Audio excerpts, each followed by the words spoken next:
What's up, YouTube? Jeff back again. Today, another very exciting Samsung video for you guys. Today, I'm going to be talking about top 5 problems with the Galaxy S23 Ultra and how you might be able to solve or mitigate some of those problems. Now, when I say problems, I don't mean that this is a bad device. This is actually the fastest, best smartphone you can buy in the world right now. It's better than the iPhone. It's better than the Pixel.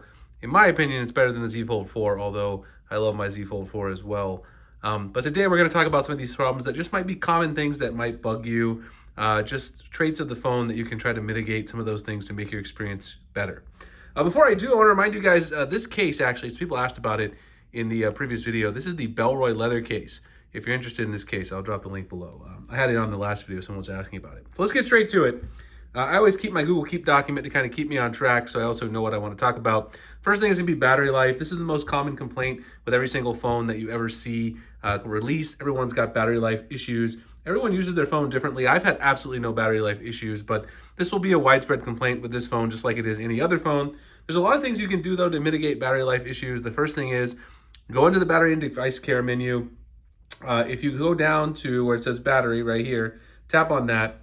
And scroll down, there's actually a lot of different things you can do. So the most probably important thing that you can do, I would think, is if you're having a lot of battery issues or you feel like having a battery issue, is you can now change your performance profile up here at the top from standard to light mode. This prioritizes battery life and cooling efficiency over processing speeds. So that means basically instead of getting super fast processing speeds, like if you're doing performance gaming, you'll prioritize battery life and keeping the device cool, which will of course also in turn improve battery life.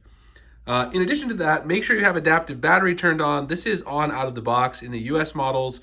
I don't know if it is everywhere else. Usually they're pretty similar, but some regions have region specific stuff. You can also go up here to where it says background usage limits and make sure you have put unused apps to sleep right there. That will help you as well. And you can choose which apps will be sleeping, deep sleeping, or never sleeping. Keep in mind, if you choose to sleep some of your social media type apps, that can also lead to you not getting notifications on time. So you want to be careful with that. But choosing apps that are doing stuff in the background to sleep can be a good thing if you don't necessarily need to get notifications. And then, of course, the last thing is if you just need a little extra battery to get you through the end of your day, you can turn on power saving mode. And Samsung's power saving mode is actually very, very robust in terms of how it goes through and works. One thing is, once you turn it on, you can choose which of these options you want to include. Turn off always on display, limit CPU speed, decrease brightness, turn off 5G, limit apps and home screen. So you can choose how much juice you really want to save. There's a lot of things you can do though inside this power menu. The other thing you can do is use a dark wallpaper. This is an AMOLED screen. Let me know how you feel about my pronunciation of AMOLED below. I know that's a hot topic, but if you have an all black wallpaper, it'll take advantage of that and also give you a little bit better battery life. So that's another thing that you can certainly do to mitigate some of those issues. I closed my Keep Notes document, so let me go ahead and do that. One-handed use. So this is the next one on my list. Let me make sure I open this in pop-up view again. So I can go in here, go to pop-up view. For some reason I closed that.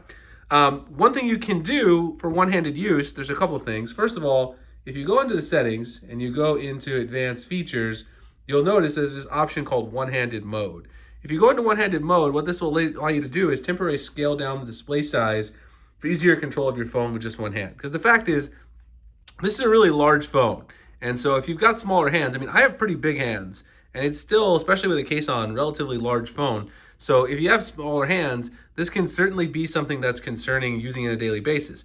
If you turn it on, it'll allow you to gesture, swipe down the center of the bottom edge of the screen to get yourself the smaller one-handed mode, or you can also turn on buttons. It really depends on which of these things that you want to use. It also depends on which you're using, gestures or buttons for your navigation control. So you can swipe down the center of the screen, and then it's going to make it small like that right there. And then I double tap. Once you do that, it'll go away once you close the phone. But you can do that anytime that you want. The other thing you can do is you can go into Good Lock, which is Samsung's suite of apps that basically help you use your phone better. I talk about this a lot on this channel, how to use these tools. But Good Lock has a great tool in the Life Up section called One Hand Operation Plus. And what this lets you do is it lets you turn these handles on either side of the device that can then be mapped to certain things. So you can basically choose to go back key, recent key, back key. So these are set to the defaults because obviously you want your regular gestures to work. But then you can also do things like if you go in here, the diagonal up could be mapped to, let's say, what do I like to use sometimes? The flashlight. So if I go here and I go diagonal up, now it turns on my flashlight. So that's pretty cool. You diagonal up again, flashlight's turned off. So a lot of the things you use your phone for, where you have to reach to the top a lot, you can easily mitigate those problems by using One-Handed Operation Plus. Again, that's a Good Lock module. You can download it as long as you download Good Lock. It's a Samsung app. It's made by Samsung, not a third-party app. The other thing you can do is if you long press on the home screen, go to Settings. I mentioned this in my first 10 things video. Make sure you have this option where it says swipe down for notification panel. Make sure that's enabled, because if you don't have that enabled, well, then you also have to reach up to the top every time to drag down to get your notifications, which can be difficult, again, if you do have small hands. So we battery life, we did one-hand operation. Next thing is UI lag, a very common complaint. I've had no lag on this phone. I'll be honest with you. This phone has been the snappiest thing ever. I absolutely love it. I have no issues in One UI 5.1. But if you do have UI lag, there's a couple things you can do. First of all, go back into the battery and device care menu, scroll down to the bottom, go to auto optimization. And when you go to optimization, you can choose restart when needed. This will restart your phone overnight when you're sleeping. It allows it to clean up some of the cache files, sort of reorganize things, make it so your phone runs a little snappier. You'll never even know it because you'll be sleeping anyway. It's a great thing to turn on. I always like to have that on. The other thing you can do is if you go into the settings, you can also play around with developer options and turn down some of the animation speeds. In order to do that, you got to go into About Phone. You're going to find the build number. Once you're inside software information, you're going to tap on that repeatedly. At the bottom, it'll say you're going to be a developer. Go ahead and do your pattern, your pen, whatever. And once you go back, again, I'm going to swipe back so I don't show my phone number. There you go. You've got developer options at the bottom. You can go ahead and scroll down to the developer options. Pretty far down the list, you'll find something called Window Animation Scale, Transition Animation Scale, and Animator Duration Scale. Now, if you turn this to 0.5, all of these, what it'll allow you to do is basically all the animations get sped up. So when you zoom in and out of apps, it looks like the apps are just closing and opening faster, as you can kind of see right there. It doesn't really do anything in terms of the CPU or how fast it's operating in terms of the processor, but it does have the illusion of it. So if you feel like your phone's lagging, it's something you can do that make you happier, make it easier to get in and out of apps. Up next is spam calls. I think we all get spam calls on our cell phones these days. If you go into the phone app, what you can do is go to the settings menu, and you'll see right here at the top middle is Bixby Text Call.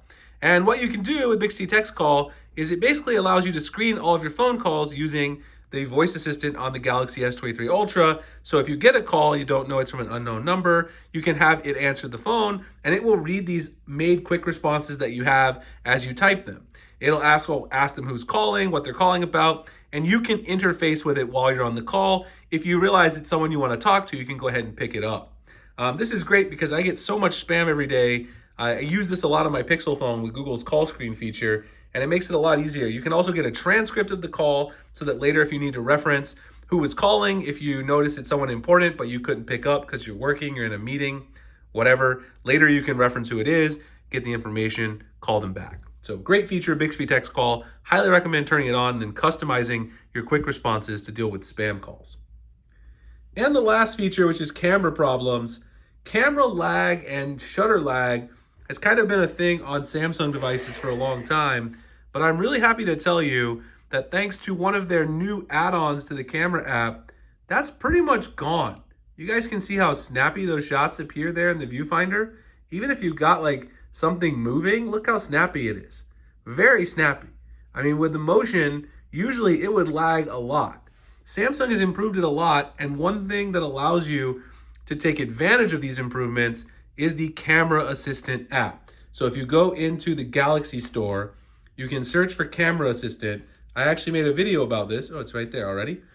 Camera Assistant is an add-on to the camera app, which right now is exclusive to the S23 series, that will allow you to control basically the shutter speed and also when a photo is taken when you tap the shutter button. So if you go into the Camera Assistant app, it's actually built into your camera settings once you install it. Go to the settings cog, Scroll down and you'll see that Camera Assistant is now built into the settings on your camera. Now you can change a couple of key things here that will control the shutter lag, or at least the appearance of it. Quick tap the shutter basically takes a picture as soon as you place your finger on the shutter button instead of when you lift it off, which is what it normally does by default. Then you can also choose the capture speed to prioritize quality, speed, or a balance of the two, and then choose between the two when you take higher resolution shots. I found that the balance of speed and quality combined with the quick tap shutter really makes things very, very fast, as you guys just saw in the demonstration that I did with the viewfinder. Anyway, guys, these are my top 5 problems. These are problems that I've seen people ask about every year on Galaxy devices, and the spam calls is a new one just because of Bixby Tech's call now addresses that issue.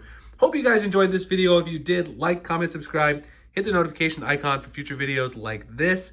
Check out my link below if you haven't purchased an S23 Ultra. All the best deals will be down there, and I'll see you guys in the next one. Thanks a lot for watching.